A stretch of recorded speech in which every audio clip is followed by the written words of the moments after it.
পুলিশের সঙ্গে স্বাস্থ্য দফতরেও বড়সড় রদবদল। রাজ্যের নতুন ভারপ্রাপ্ত স্বাস্থ্য অধিকর্তা হলেন স্বপন সোরেন। স্বাস্থ্য অধিকর্তার পর থেকে অপসারিত করা হয় কৌস্তভ নায়ককে এবং তিনি গেলেন স্বাস্থ্য পরিবার কল্যাণ দফতরে। Institute of health and family ওয়েলফেয়ারে অধিকর্তা হলেন কৌস্তভ নায়ক আর দেবাশিস হালদারকে সরিয়ে নতুন স্বাস্থ্য অধিকর্তা করা হলো। জনস্বার্থ দপ্তর ওএসটি করে দেবাশিসকে পাঠানো হয়েছে এবং যুগ্ম স্বাস্থ্য অধিকর্তা থেকে স্বাস্থ্য অধিকর্তা করা হয়েছে সোরেনকে। এই পুরো বিষয়ে কথা বলবো।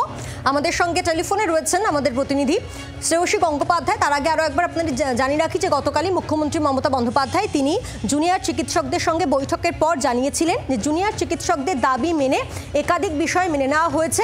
স্বাস্থ্য অধিকর্তা, স্বাস্থ্য শিক্ষা অধিকর্তাকে সরিয়ে দেওয়া হয়েছে। আর তারপর আজ নতুন নামগুলো সামনে আসলো। কথা বলবো, শ্রেয়সী গঙ্গোপাধ্যায় রয়েছেন আমাদের সঙ্গে। শ্রেয়সী, গতকালের পর আমরা দেখলাম নতুন স্বাস্থ্য অধিকর্তা, স্বাস্থ্য শিক্ষা অধিকর্তা কারা কারা হবেন সেই নাম নিয়ে জল্পনা ছিল, অবশেষে শিলমোহর পড়ল। একেবারে দেখো, গতকালই মুখ্যমন্ত্রী তিনি ঘোষণা করেছিলেন যে এক্ষেত্রে জুনিয়র ডাক্তারদের যে দাবি ছিল সেই দাবি মেনেই কিন্তু কার্যত সেক্ষেত্রে ডিএমই এবং ডিএইচএস যে পদ সেই পদে বদল করা হবে এবং সেই অনুযায়ী কিন্তু কার্যত দেখা যাচ্ছে আজকে 4টের আগে, অর্থাৎ মুখ্যমন্ত্রী তিনি বলেছিলেন যে সুপ্রিম কোর্টের প্রসিডিং শেষ হওয়ার পরেই কিন্তু সেক্ষেত্রে নির্দিষ্ট অর্ডার বের করা হবে। কার্যত দেখা যাচ্ছে সেই অর্ডার বের করা হলো। নতুন সেক্ষেত্রে দেখা যাচ্ছে যে যাকে মেডিকেল এডুকেশনের অর্থাৎ স্বাস্থ্য শিক্ষার যাকে ওএসডি অর্থাৎ বিশেষভাবে দায়িত্ব দেওয়া হলো যে ব্যক্তিকে, তার নাম হচ্ছে ডক্টর সুপর্ণা দত্ত। অন্যদিকে দেখা যাচ্ছে এক্ষেত্রে ডিএইচএস এর ইনচার্জ যাকে করা হলো তার নাম হচ্ছে ডক্টর স্বপন সোরেন।